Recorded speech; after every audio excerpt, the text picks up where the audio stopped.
M4 TV news కి స్వాగతం. నేటి ముఖ్యాంశాలు.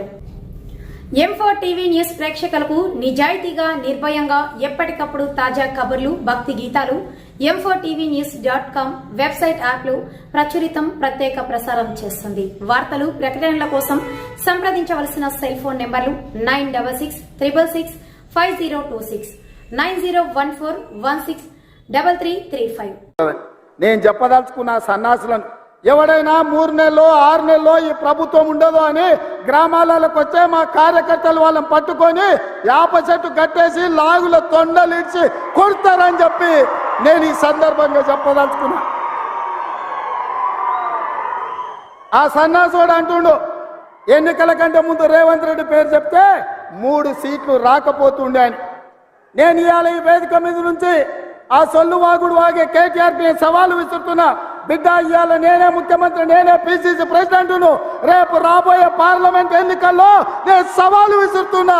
నీ చేతనైతే దమ్ముంటే నువ్వు మొగోడు అయితే ఈ తెలంగాణ రాష్ట్రంలో బిడ్డ ఒక్క సీటు గెలిచి చూపించు. నీ అయ్యా నువ్వు వస్తావో నీ అయ్య వస్తాడో మా కార్యకర్తలు చూసుకుంటారు. బిడ్డ, నువ్వు అనుకుంటున్నావా అల్లా తప్పగాడని? అల్లా తప్పగాలం కాదు, అవులగాలలాక అయ్య పేరు చెప్పుకొని కుర్చీలో కూర్చోలేదు సన్నాసోడా. కింది నుంచి కార్యకర్తగా కష్టపడి జెండాలు మోసి లాఠీ దెబ్బలు తిని నీ అక్రమ కేసులు ఎదుర్కొని చెర్లపల్లి చెంచల్గూడ జైల్లో మగ్గినా భయపడకుండా లొంగిపోకుండా నిటారుగా నిలబడి నిన్ను, నీ అయ్యను, నీ బావను బొందబెట్టి ఇవాళ కుర్చీలో కూర్చున్నాం.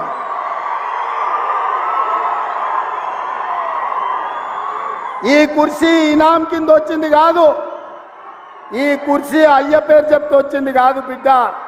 నల్లమల్ల అడవి నుంచి తొక్కుకుంటూ వచ్చి నీలాగటో నెత్తి మీద కాలు పెట్టి తొక్కి ఆ కుర్చీలో కూర్చోబెట్టిండు మా కార్యకర్తలు. ఇవాళ కుర్చీ ఉందంటే అది మా కార్యకర్తల త్యాగం. ఇవాళ కుర్చీ ఉందంటే మా కార్యకర్తల పోరాటం. ఈ కార్యకర్తలు వీళ్ళు నాకు అండగా నిలబడ్డంత కాలం, నన్ను భుజాల మీద మోసినంత కాలం, నువ్వు కాదు నిన్ను పుట్టించిన నీ అయ్య కాదు వాళ్ళ దేవుడు వచ్చినా ఈ కుర్చీని తాకలేరని నేను ఇవాళ చెప్పదలుచుకున్నా. ఇవాళ ఆయన మాట్లాడుతుండు మేము సోషల్ మీడియా ఉంటే మేము గెలిచేటోళ్ళమని. అరే సన్నాసోడా, ఉన్న టీవీలన్నీ సుట్టపొల్లవే కదరా. మాకేమన్నా టీవీ ఉందా? మాకేమన్నా పేపర్ ఉందా?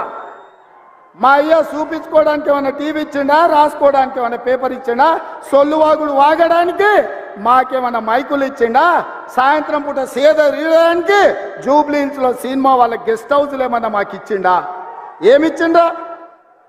మా కార్యకర్తలు కష్టపడితే, మా కార్యకర్తలు నిలబడి కొట్లాడితే మాకు ఇవాళ ఈ అధికారం వచ్చింది. ఇవాళ నువ్వు చేసే తప్పుడు పనులు మా కార్యకర్తలు సోషల్ మీడియాలో పెట్టారు. మాకు ఆ ట్యూబ్ అక్కర్లేదు, ఈ ట్యూబ్ అక్కర్లేదు, ఏ ట్యూబ్ అక్కర్లేదు. బిడ్డ, నీ ట్యూబ్ లైట్ వలగొట్టే బాధ్యత మాత్రం మేము తీసుకుంటాం. కానీ చివరికి దివాలా చెడి యూట్యూబ్ ఛానల్ పెట్టుకుంటామంటుండు. అట్లనే కృష్ణానగర్లో ఏదైనా బ్రోకర్ దందా కూడా పెట్టుకో. అది ఇది 2 కలిస్తే బాగానే నడుస్తుంది నీ వ్యాపారం. ఇప్పటికి కూడా సిగ్గురాలే. వాళ్ళ కుటుంబం తోసుకుంటే తెలంగాణ ప్రజలు చెప్పు తీసుకొని కొట్టిండ్రు అనే సంగతి ఆయనకు అర్థం కాలే. 10 ఏళ్ళు అడవి పందుల్లాక చెరుకు తోట మీద పడి అడవి పందులు తిన్నట్టు మా వికారాబాద్ పరిధి తాండూరు ప్రాంతంలో పల్లి చేను వేసుకుంటే అడవి పందులు రాత్రిపూట చేను మీద పడితే ఆ పంట కాపాడుకోనికి మా రైతులు కరెంటు తీగలు పెట్టి కాపాడుకుంటారు.